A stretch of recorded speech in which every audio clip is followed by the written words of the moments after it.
Greetings, everyone.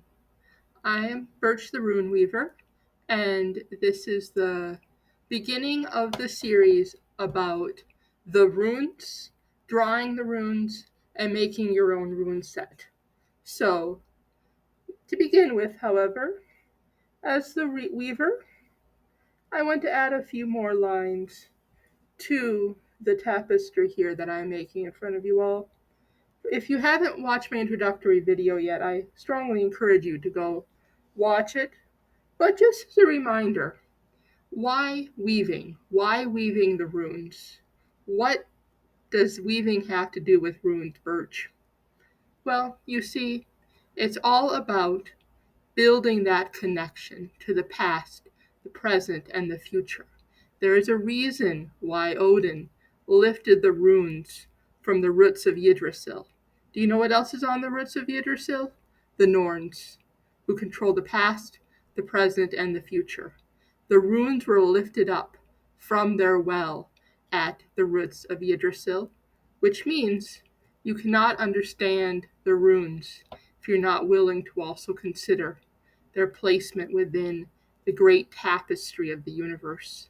The past, that which has already been woven. It can no longer be changed because it's set here on the loom. The present, that specific moment as you send the yarn through, the present, and the future. All the parts here on the bottom that are yet unwoven. So, if you are ever wondering where you are at in my series and you're not sure, you'll see that I always begin each and every lesson with a little bit of time on my loom. And this is also meant for you, because then you'll be able to see, oh wait, Birch is a lot further along. Did I miss something? Well, it's possible that you did, and I just was working on it without you guys, but for the most part, I also want you guys to be able to see here what exactly I'm talking about. Now, with that said, I want to go through and help all of you out there make your very own rune set. What do you need for this? Well, to be honest, you don't need to get very fancy. I've made rune sets with, you can find these wooden discs at craft stores. Just need 24 little wooden pieces. I've used pieces of paper. I have even taken bark from a Scotch pine that fell on the ground. I was really in need of a rune set. I had a Sharpie and I had bark. And I made a perfectly good rune set out of bark and a Sharpie. So, don't be afraid that, oh my gosh, I can't afford my own rune set. Trust me. It's not the material the runes are written on. It's the intention and the magic with which you are making it that matters.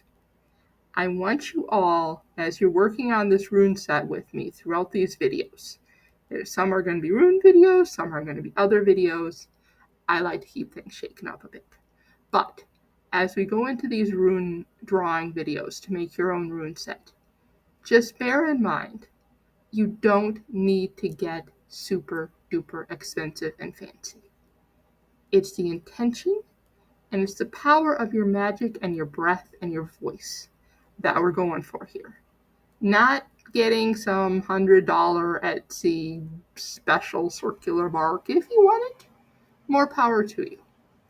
But I really want you to learn and emphasize the magic behind the symbol, not the object itself.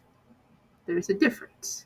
It's subtle, but it's important to understand that there is a difference between the little drawing in front of you and the magic of the rune that comes from here and comes from here. Your breath. Okay? So with that, which rune are we going to talk about first? Well, so there's 3 lines to your typical group of runes. you have your and they're called Aett. The first Aett, which is basically the first 8, you're looking at things more or less of our material plane. Things that have to do with our daily life to make it function, right? And then there's the second one, which is getting a lot more existential, if you will. Matters of life and death, the big picture, change. Then you move into the third Aett, and now you're dealing with a whole nother scope. When we get to those runes, we're really going to be spending a lot of time talking about each one because they get complicated. And sometimes the best way to understand them is through stories. So I might be telling you stories, we might be chatting, we might be doing some, meditations to really get to know those runes. But luckily, the first Aett, it's called Freyr's Aett, and it's centered around the material world. The basic needs that must be met before you can transcend to the next 2 Aetts. So, to the first rune we have is called Fehu. Alright? Now, Fehu, I'm going to turn this here so we can see it on the camera. Looks a bit like an F. Got that? So you draw the line down, then you go whoosh, and you go whoosh. Okay? So you have essentially an F, but an F that is angling upwards. Now, why does it matter that it's angling upwards? Birch, you're really making a point of this. I suppose it's important, right? Fehu is a rune that deals with money. You'll see a lot of descriptions say Fehu means cattle. Fehu does mean cattle. Fe is cattle. However, I'm betting a lot of people watching this do not have any cattle. You do not usually think about wanting to have cattle. However, if you're a rancher, if you're a dairy farmer, if you work anywhere in farming where you raise livestock as part of your living, you kind of understand what Fehu is all about. Because guess what? Those animals are the difference between you having money and food on the table, and if something were to happen to all your animals, all your cattle, you'd be in big trouble, right? That's the world that Fehu was born into. Fehu is a rune of money in the sense that cattle, to the Iron Age Scandinavian, was quite literally a sign of wealth. The more cattle you had, the richer you were, the more powerful you were. The modern day equivalent would be what kind of car do you drive?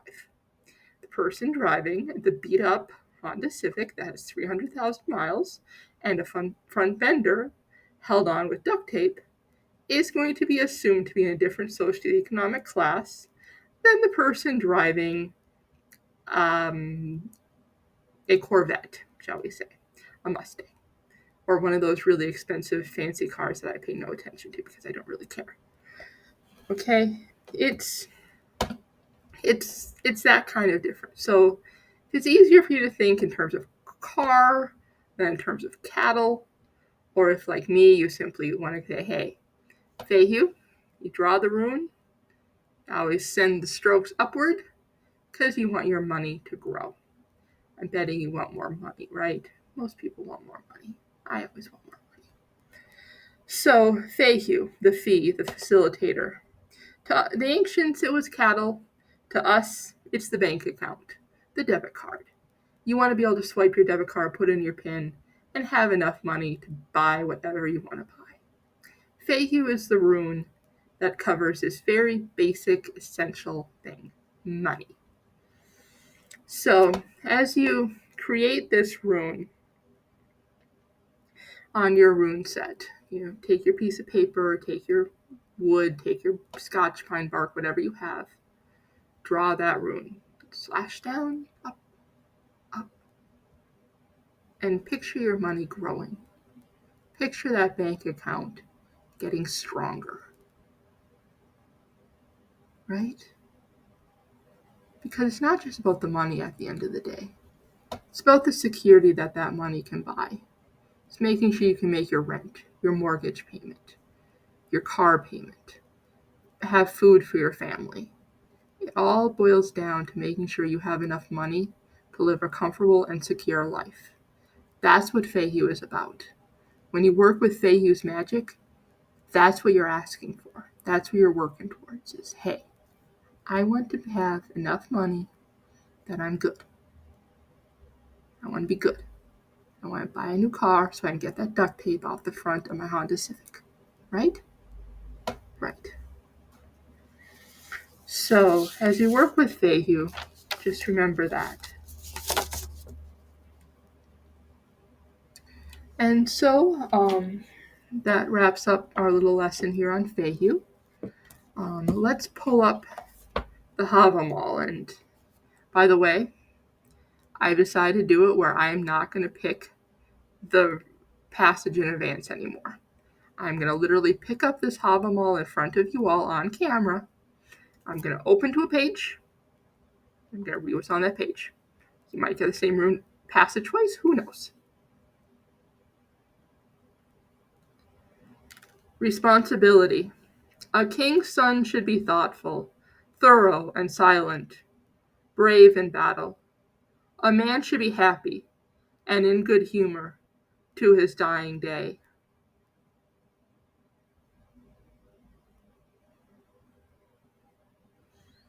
And then the one on the next page, I want to add as well.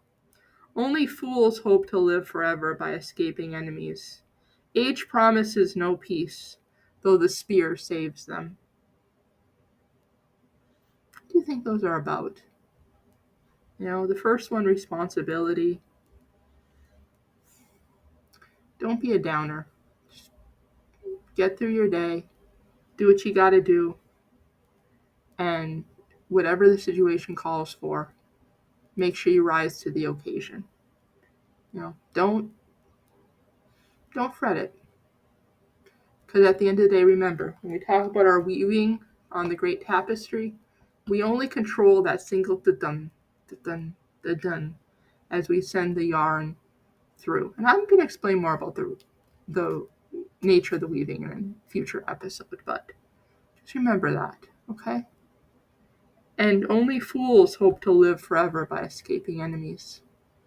You can't escape all your enemies. You can't escape death. Don't treat death like an enemy.